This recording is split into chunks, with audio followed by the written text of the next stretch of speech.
आज की वाणी है 5 फरवरी सन 1967 का प्रातः क्लास।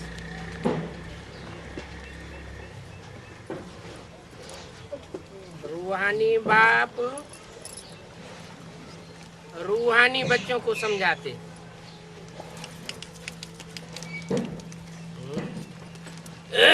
500 करोड़ मनुष्य आत्माएं, जो 700 करोड़ मनुष्य आत्माएं हैं, वो रूहानी है या नहीं है? वो भी रूहानी है। फिर समझाते 500 करोड़ को है क्या? 500 करोड़ को तो नहीं समझाते हैं। और 500 करोड़ समझने से समझने वाले भी नहीं है, समझाने से भी नहीं समझने वाले। तो किसको समझाते हैं? रूहानी बच्चों को समझाते हैं, जो रूहानी स्टेज में। अच्छा, हाँ, जो रूहानी स्टेज धारण करते हैं, रूह को पहचानते हैं कि मैं आत्मा ज्योति बिंदु, मेरा बाप ज्योति बिंदु। और रूहानियत की स्टेज में स्वयं टिकते हैं, उन रूहानी बच्चों से बात करते हैं, बात भी करते हैं और उनको समझाते भी हैं। सुनाते किसको है? एक होता है सुनना और एक होता है समझना। सुनने वाले ज्यादा होंगे या समझने वाले ज्यादा होंगे? सुनने वाले ज्यादा होते हैं और समझने वाले थोड़े होते हैं।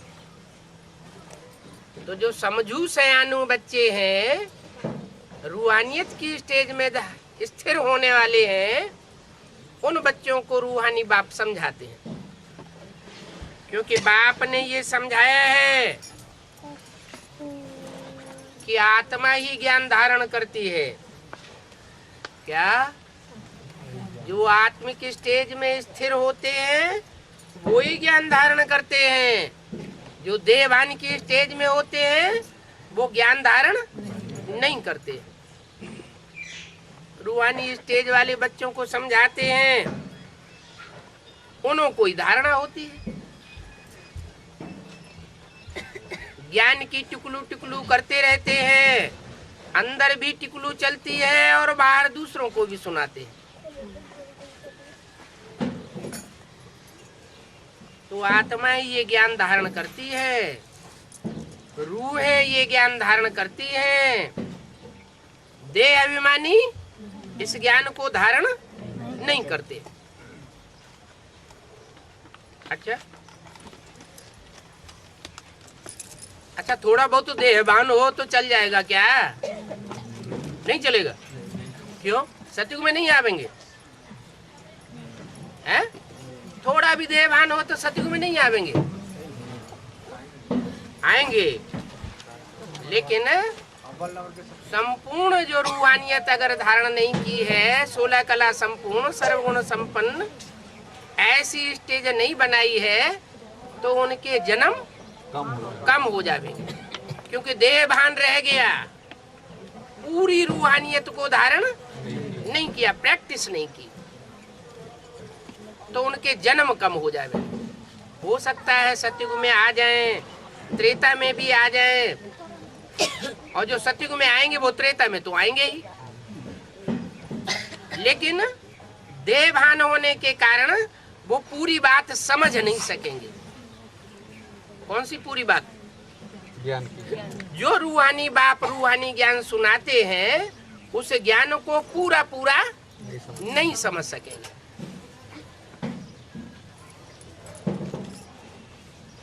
तो आत्मा बनना जरूरी है, आत्मिक स्टेज धारण करना जरूरी है।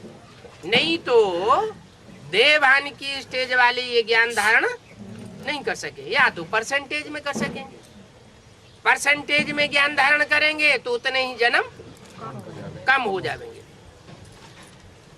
इसलिए निराकार परमपिता परमात्मा ही ज्ञान सागर कहते हैं। ज्ञान सागर किसको कहा जाता है? जो निराकार है निराकार है माने सिर्फ बिंदु है। हमेशा बिंदु रहता है क्या? शरीर में तो आता है, लेकिन शरीर में आने के बावजूद भी, मुकर्रर रथ में आने के बावजूद भी, पतित तन में आने के बावजूद भी, और पतित से पतित दुनिया में आने के बावजूद भी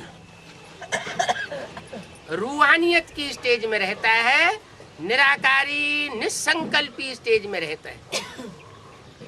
इसलिए उसको ज्ञान का सागर कहा है। तो बच्चे भी नंबरवार ज्ञान के सागर बनेंगे या नहीं बनेंगे? कौन कौन से सागर प्रसिद्ध हैं? सागर तो एक ही है, लेकिन फिर और भी सागर हैं जो बहुत प्रसिद्ध हैं महासागर के रूप में। कितने सागर हैं? 7 सागर बताए जाते। तो 7 सागर हैं, तो नंबरवार ज्ञान को धारण करने वाले भी होंगे जरूर। जैसे प्रशांत महासागर कैसा है? आदि से अंत तक शांत रहता है बहुत बड़ा। फिर उसके मुकाबले अंध महासागर, क्या? जहां बड़ा मूला ट्रेंगल है, जो भी बड़े छोटे जहाज जाते हैं वहां से गुजरते हैं, वो उनको डुबो देता है। फिर और भी है हिंद महासागर, अरब सागर, और फिर उत्तरी महासागर, जैसे उत्तरी ध्रुव कहते हैं, नॉर्थ पोल, बर्फ ही बर्फ जमी रहती है तो सागर, लेकिन बर्फ जमी रहती है। ऐसे ही दक्षिणी ध्रुव, दक्षिणी महासागर। तो जैसे स्थूल महासागर हैं, वो किसकी यादगार हैं? जरूर कोई चैतन्य आत्माएं हैं जिन्होंने इतना ध्यान ज्ञान को धारण किया है, तो महासागर के रूप में गाई हुई है। लेकिन उन सागरों में से भी सबसे बड़ा एक ही सागर गाया हुआ है, जिसको कहते हैं ज्ञान सागर। इस परमात्मा सुप्रीम सोल में ही वो सारा ज्ञान है। सारा ज्ञान किस में है? परमात्मा या सुप्रीम सोल में। क्या कहा जाता है? परम पिता परमात्मा, या परमात्मा परम पिता कहा जाता है। परम पिता पहले और परमात्मा बाद में। क्यों? परम पिता बड़े। परम पिता वो पिता जो सब मनुष्य आत्माओं के पिता का भी पिता है, और जिसका कोई पिता नहीं। परमात्मा आत्माओं के बीच में जो परम पार्टधारी माने हीरो पार्टधारी, इसमें मुकर्रर रूप से वो परम पिता प्रवेश करके पार्ट बजाता है।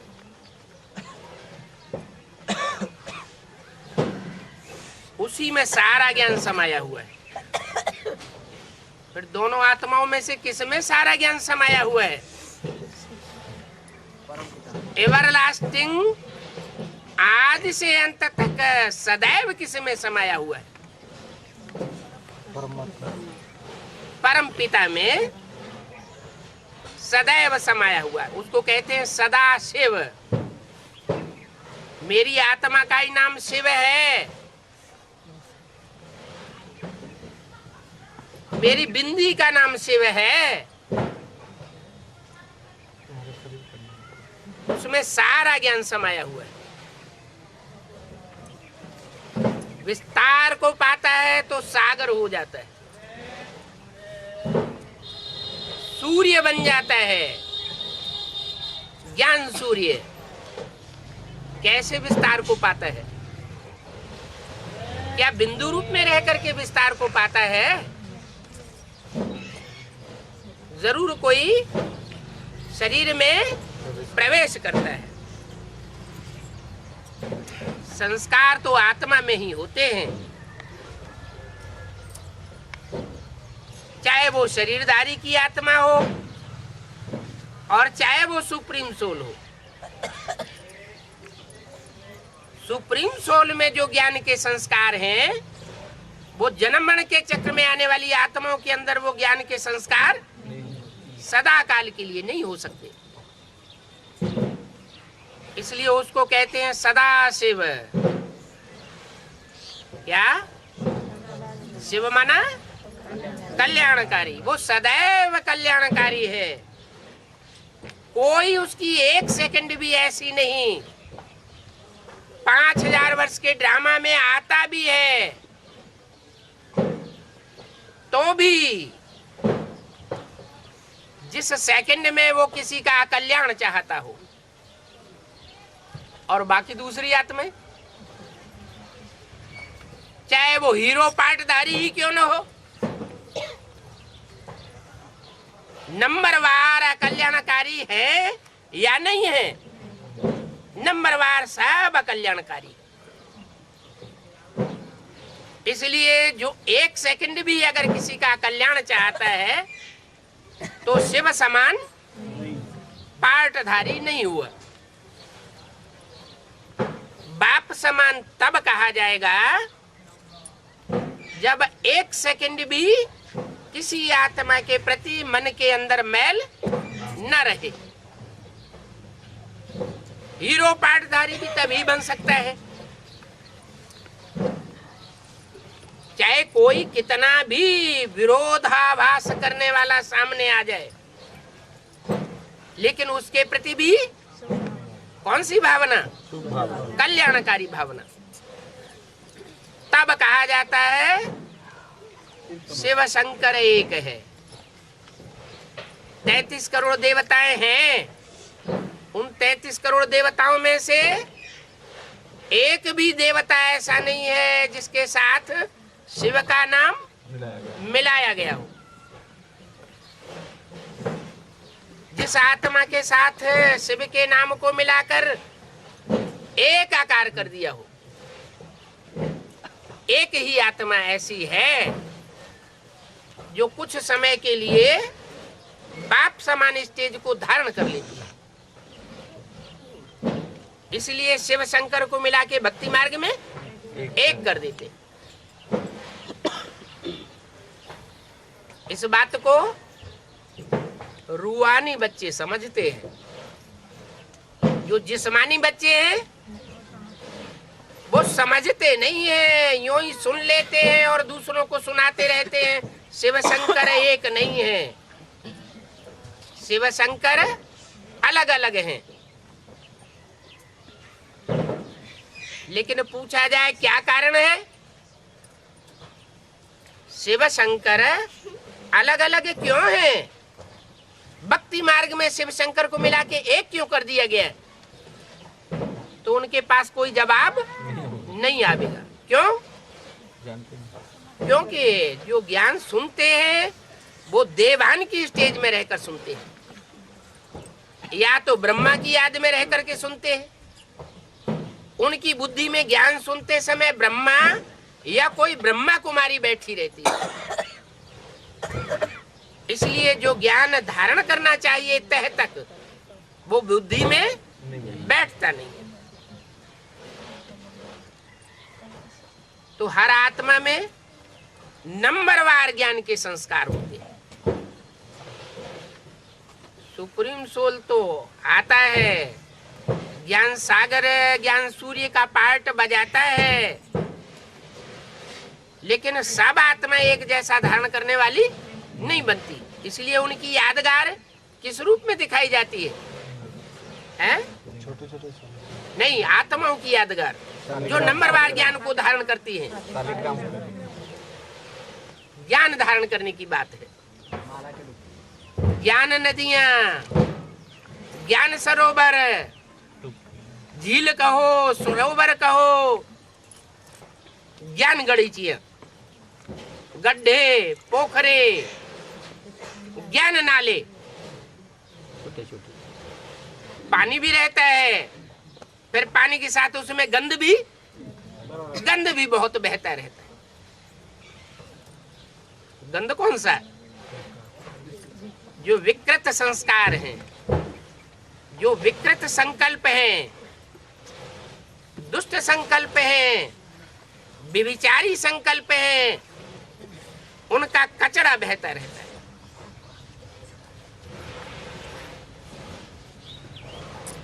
अभी बात बताते हैं। ये नंबरवार संस्कार ज्ञान के आत्मा धारण करती है, शरीर इन संस्कारों को धारण नहीं करता। आत्मा पार्ट बजाने के लिए शरीर धारण करती है ना। आत्मा कहती है मैं शरीर धारण करती हूं। कब राजा का पार्ट बजाती हूं,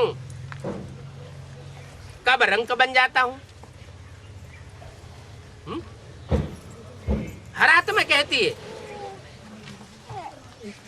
एक आत्मा कहती है। कौन सी एक आत्मा कहती है कि मैं राजा का भी पार्ट बजाता हूं, मैं रंक भी बन जाता हूं। जो हीरो पार्टधारी है, जैसे सीढ़ी के चित्र में दिखाया है, सतयुग के आदि में पहले जन्म में विश्व का बादशाह, और आखिरी जन्म में beggar, full beggar to full prince बनता है। तो आत्मा ही रंग के संस्कार धारण करती है, आत्मा ही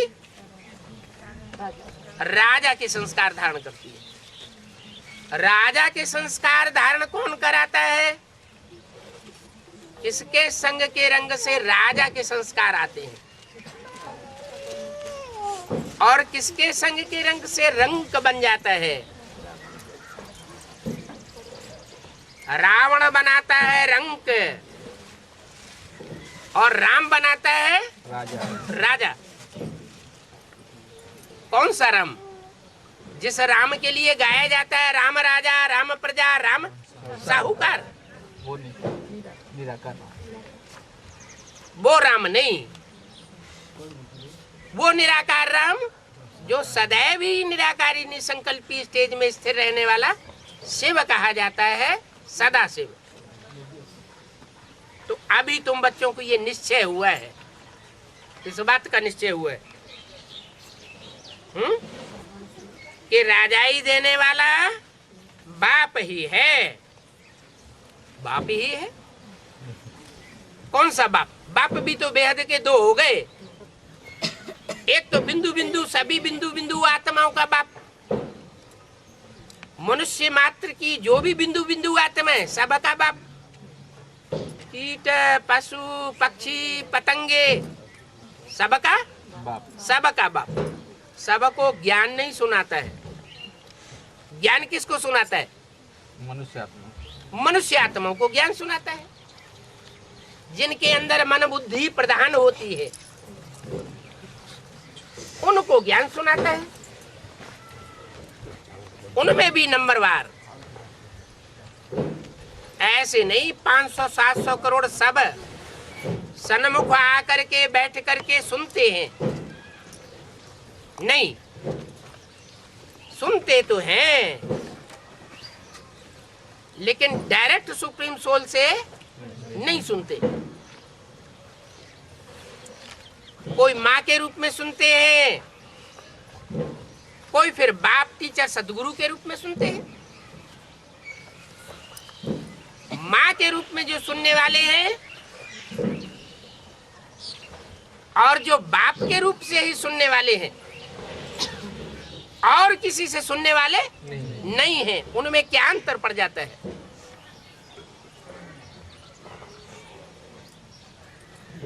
कोई ऐसे बच्चे हैं जो माँ से सुनते हैं, सुनना पसंद करते हैं, बाप से सुनना पसंद नहीं करते। वो कौन से बच्चे हैं?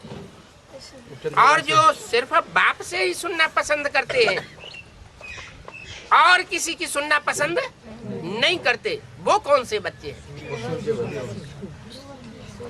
क्योंकि बाप शिव जब इस सृष्टि पर आता है तो जैसे गीता में कहा है, मैं आकर के सूर्य को ज्ञान देता हूं, तो ज्ञान सूर्य के बच्चे भी सूर्यवंशी बच्चे होते हैं। वो सूर्य को ही प्यार करने वाले हैं, सूर्य में अपने स्वरूप को मर्ज कर देने वाले हैं।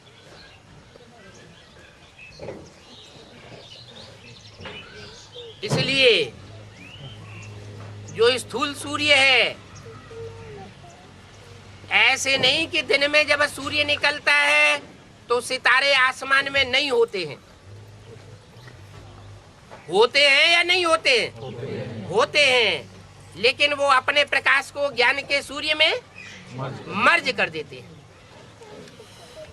वो अपना अलग से अस्तित्व कोई नहीं रखना चाहते। ये परंपरा शुद्ध भारतवासियों की है। क्या कि बाप जब तक जीवित है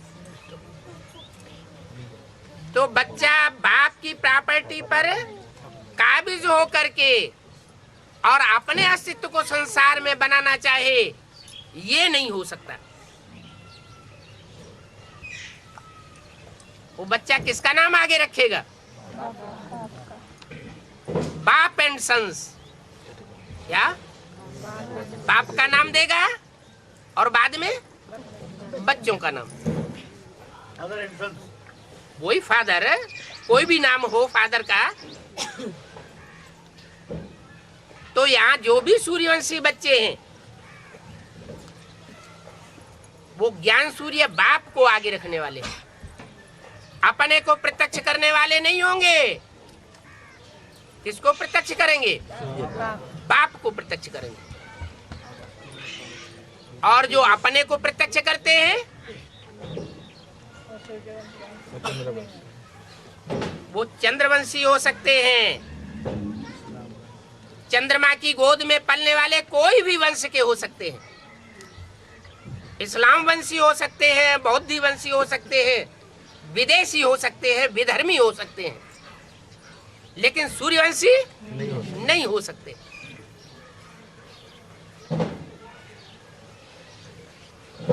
तो बोला अभी तुम बच्चों को ये निश्चय हुआ है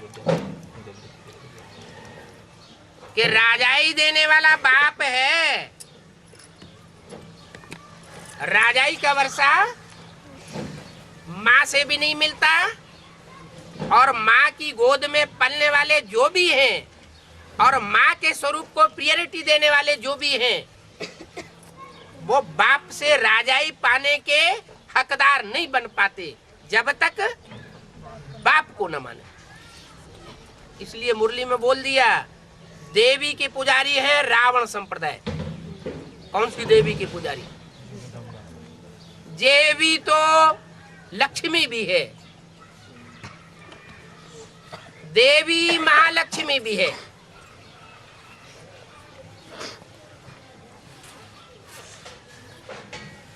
कौन सी देवी की पुजारी? जो भी सिंगल देवियां हैं, जो सिंगल देवियों की पुजारी हैं, निवृत्ति मार्ग के पुजारी हैं।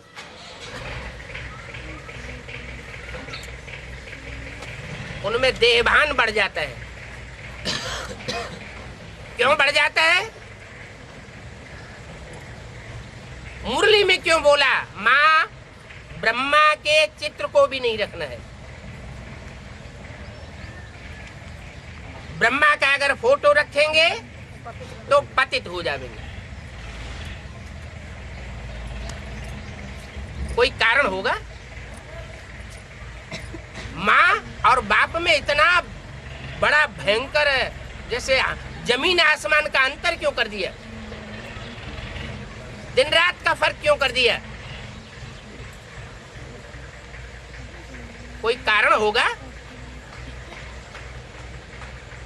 अरे माँ होती है देह अभिमान वाली और बाप होता है ओरिजिनल स्वरूप में बीज बिंदु। बच्चे जब पैदा होते हैं तो काय से उनकी ओरिजिनलिटी बनती है? बच्चे जो भी पैदा होते हैं वो काहे से पैदा होते हैं? बिंदु से ही तो पैदा होते हैं।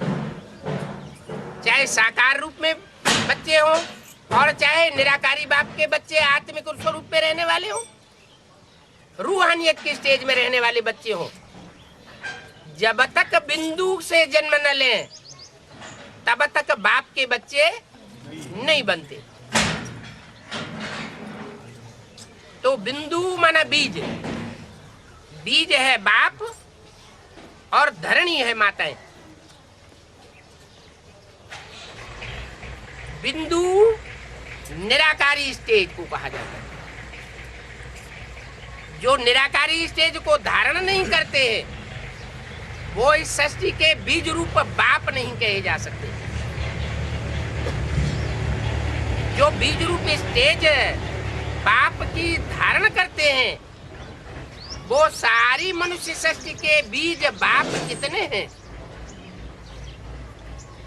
उनकी संख्या कोई निश्चित है या नहीं है? 4.5 लाख। 4.5 लाख बीज मात्र ऐसे हैं जो संपूर्ण बीज रूप स्टेज को धारण करते हैं। निराकारी, निरंकारी, निर्विकारी बाप की स्टेज को धारण करते हैं। निराकारी होंगे तो देह का कोई अहंकार नहीं रहेगा। देह